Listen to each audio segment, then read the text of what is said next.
And this is Sean, who coaches the under-12s. Hello, Sean. There we go. Start the paddle, kid. You'll be freezing. My name's Chris, and I am the coach for the under-10s and also the club secretary for the Coppermill Swifts. It's come about through a bunch of local dads who were hoping to find a local team for their kids, and at that point finding no community teams, and so we made our own. The team that does well will be the team that remembers. Even when it just is closing me down, I'm still going to try and find a pass. I want everyone playing. Go on then, off you go. So I'm John Mannion, I'm chairman of the Coppermill Swifts. I help out in the coaching and part of the veterans men's team. This is Dan and Hilary. Hi. Nice to meet you. And this is our under-12s. Today is our Wednesday training session for our teams at Douglas Air Sports Centre. We also have our Monday night, which is our open night for the community.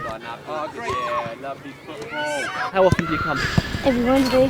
And what position do you play? Centre mid. Centre midfield? Yeah. So you're running all the way up and all the way back? Yeah. Yeah? Okay. Got that point. It's about the kids are the future, so to do anything with the kids, I'm definitely involved. The ethos of the club is all about getting local people involved in something that's positive and healthy in terms of exercise. It's all about bringing together people who live locally. So as well as there being the children's team, there's also an adults team, which I'm part of as well. So I play with a whole group of adults who live locally. There's a women's rugby team as well. So it's very much about bringing people together, providing opportunities for children to meet other children locally, but to be part of something positive. And although of course we want the children to win and to do as well as they can, that's not what it's about. And this isn't about turning children into a conveyor belt to being professional footballers at all. This is all about something that they can take part in, something that can help them build their confidence and make friends, but also just to kind of have fun. We do like all these little training sessions for everyone, like the mums as well. They're doing touch rugby. The club itself has been going for about 5 years, so we've got kids of all different levels coming to play here. It's really for everyone, boys and girls, of all means, just to come along and have some fun and get involved with the community, really. What do you think of the football here? Do you enjoy it? Yeah, I really enjoy it. It's been really fun making loads of new friends.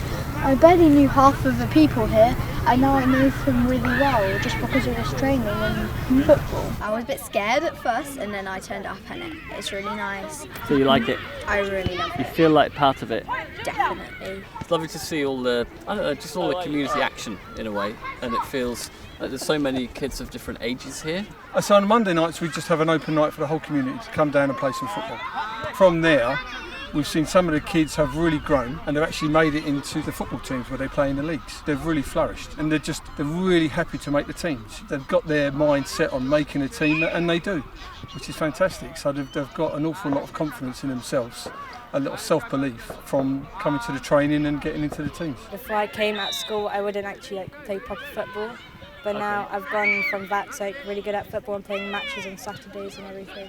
When you're running on that pitch, it just makes you think all these things, like why you're here and how lucky you are to be chosen, because on the team you got picked.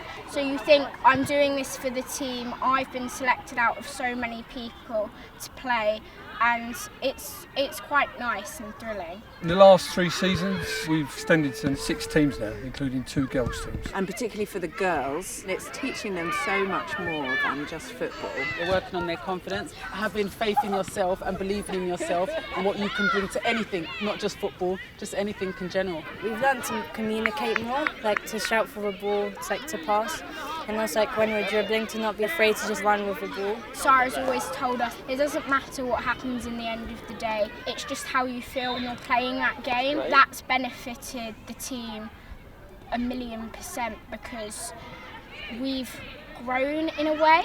The way in which the club has been set up is for those that can contribute, they pay a small amount to cover the costs of running them, but absolutely that shouldn't be a barrier. We are a non-profit organisation. We are always keen to have volunteers, which helps to keep the price down. We've had boot amnesties where people bring in their old boots and share them with other people in the community to save a bit of money that way. The other thing is to make sure that we're providing football for children whose families can't afford it. So we've got 1 or 2 that don't pay anything, and we're always looking for ways to get grants to make sure the price is affordable for anyone that wants to play. So it is about bringing together different parts of the community, making sure that it's accessible to everyone. So the ethos is absolutely about inclusion, and so we make sure that anybody can take part and that can be supported. We want to be a healthier community. So I just want to get everyone together. Their abilities at football, it doesn't really matter. You know, you're coming out, getting some exercise, enjoying it and playing some sport. What's great about it is we all live right here. As it happens, one of the knock-on effects is that the vast majority of the children and the adults that are here tonight have either walked or cycled here, because it's a club that is truly local. We're not looking around London for like the best players, we're just looking for the children in our neighbourhoods, and if we can get them playing. One of the results of that is that we're quite a green club. It's really about investing in people, and for me what you guys are doing kind of exemplifies lots of those values, which is why we so kind of excited to work with we you. really are as well. You know, this is a great opportunity for us as a club. We're going to try and raise some money to address social inequality. Any ideas how you might spend that money? Well, funny enough, as brilliant as this facility looks, we've got another one around the corner called Locale, which is really run down, and it's very hard to get access to these types of facilities for local organisations. So we would love to see if we could play a part in improving the local facilities at Locale. As we stand at the moment, we have probably 15 children on the waiting list, probably more than that, and we've got nowhere to put them. And it seems awful with these facilities around. There are still children in these surrounding neighbourhoods that can't play because they don't have enough access to the facilities. We want everyone in the community to come along, if we've got the space, which we're running out of. Right, okay. Which is why Lowhall will be a great asset for us in the future. Well, to be fair, I would just like all the girls to just grow, and they're growing individually and they're growing as a team, and they've got so much more confidence. And what I see is that if they're learning what they're doing in training and taking it onto a pitch, then that's winning for me. Every time I have a possible chance to come, I try and come. And it's just really fun experience. Can you tell me a bit about what you've learned here that you can take with you in general life? Always approach things with a positive attitude. Be confident in what you're doing. I think we've gotten better as a team. We trust each other in football. We all are really united. And my confidence got better. Confidence bit is kind of everywhere, in school, at home, whenever you go out and stuff. And I want them to feel that it's not just football, we're a family, so we can talk about anything that's going on, and then we get back into football. We teach these kids respect for each other. We have a little talk in our sessions and we talk about respect. Respect for yourselves, for your teammates, because that's how you grow as a team. You respect each other. And then when you go and play another team, you respect them. You applaud them when they beat you. When you take that forward and you look at it on a bigger level, it's respect. If you respect each other, you can avoid these conflicts in all walks of life. Thanks so much for watching. I hope you've had an interesting one. I just wanted to thank all the people who are renewing this month. We've got Angela Austin, Kathy Johns, Miranda Lewis, Jay Hay, Joe Thomas, Jez Lefebvre, and Ruben Binns, so thank you. And then we got loads and loads of new sales, so thank you and welcome to everyone to joining the Power membership. We've got Adela Pickles, Alexander Jones, Alison Jeffers, Amanda Bromley, Andrew Richford, Angela Keatley, who lives opposite, along with, and so does Andrew Richford. You two are next door neighbours to each other, and thank you for joining. Anita Mossop, Barry James, Beatrice Cohn, Bethan Dixon Bate, who plays the interrogation voice, the police person interrogating me and Hillary in Bank Job.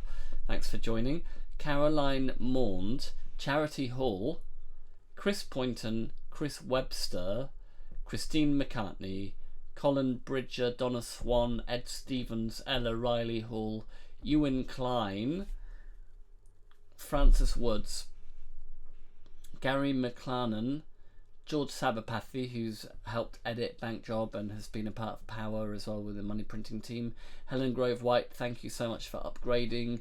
You're now an exec producer on Power, so thank you. Irene Ridgeon, Isabel Simons, Jenny Wilkins, Jim Lucking, Joe Meehan, Joe Phillimore, Judith Ann Wardlaw, and Joe Phillimore, by the way, used to be our neighbour in Hackney, so thank you for joining. Haven't seen you or heard from you for so long. Julia Farrington, Julie Mooseberg, Carl Burnett, Casper Seward, Catherine Jameson, Catherine Radley, Kay Klug, Kim Raper, Kim Trogle, Lizzie Lush, Mark Tweedy, Martin Hambrook, Maureen Smith. Oh my goodness, it's just gone crazy. Hold on a sec. Mel Toms, Mike Andrews, Neil Gordon, Nick Stevens, Philip Mason, Philippa King, Rachel Marsh, Richard Coates, Rory Wells, Rosalind Burns, Rosalind Granger, Rosie Kloss, I hope that's the right pronunciation, Ruth Appleton, Salma and Jonathan Burton, thank you for renewing. I should put you under renewals actually. Sarah Ferrari, Sarah Griffin, Sarah Watts, Selby Thomas, Sharon Stokes, who's my neighbour as well, or our neighbour I should say, Solveig Warren, I hope that's the right pronunciation. Is it Solveig? I'm not sure, sorry about that. Sue Sulat, Susan Mayo, Trudy Wyatt. That is it. Thank you so much to everyone who's still a member. Thank you to people who have joined even on the free membership. We appreciate everyone.